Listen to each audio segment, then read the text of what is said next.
Dalida, para ketua panitia penyelenggara, Bapak Profesor Paul Sambel, yang tadi telah menyampaikan kepada semua tentang sejarah kelahiran dari Partai Barnas. Saudara-saudara, para pengurus pasal legislatif dari Partai Barnas ke-6. Satu.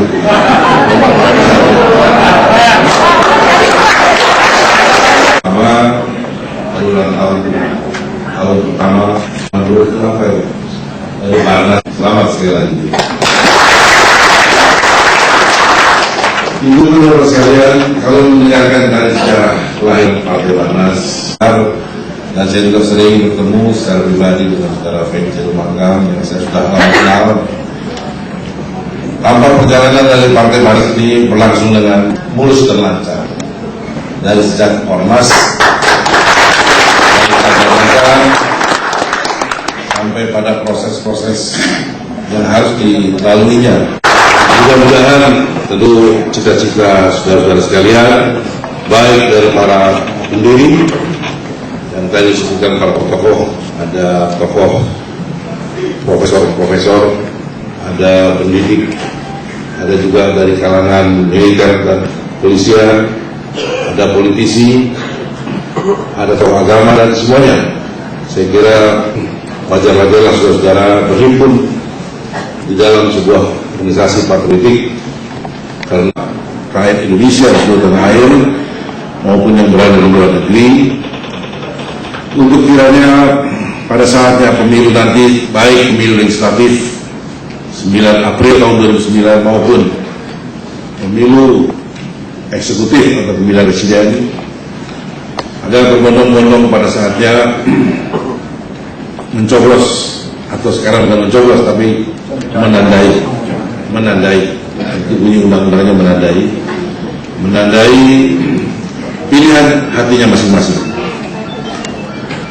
Karena itu, damping upaya untuk memenangkan partai, alangkah baiknya dan sesuai dengan fungsi keberadaan dari partai politik, yaitu salah satunya adalah melakukan pendidikan politik, maka juga di samping melakukan rekrutmen dari masyarakat, maka mengajak masyarakat untuk pada waktunya berbondong-bondong menggunakan hak pilihnya yang berlaku yang ditukar dalam setiap 5 tahun.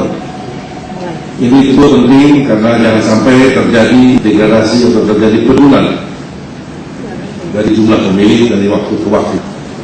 Adapun yang terakhir pada tahun 2004 yang lalu, jumlah pemilih kita yang dinyatakan tidak sah, gugur suaranya itu sekitar 10,8% dari hampir 125 juta. Jadi sekitar 12 juta surat suara yang dinyatakan tidak sah.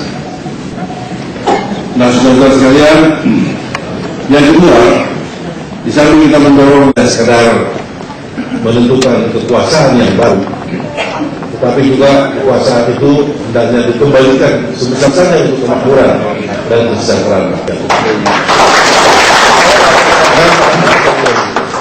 Dalam pemilu kita tahun besarnya, persaingan yang cukup ketat, 38 partai, banyak masyarakat berkenalan jumlah-jumlah yang cukup besar. Karena sebelumnya 24, sebelumnya lagi tahun 69 ke 48, tahun 20. Dan tentu saja saudara sekalian, yang ketiga, saya harap ketiga adalah menjadi kewajiban kita semua bahwa pemilu kali ini agak berbeda dengan pemilu yang lalu. Kita telah 9 kali pemilu sejak tahun 55.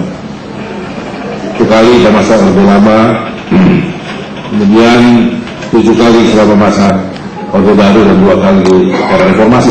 Sekarang ke kali ketiga tahun 2009.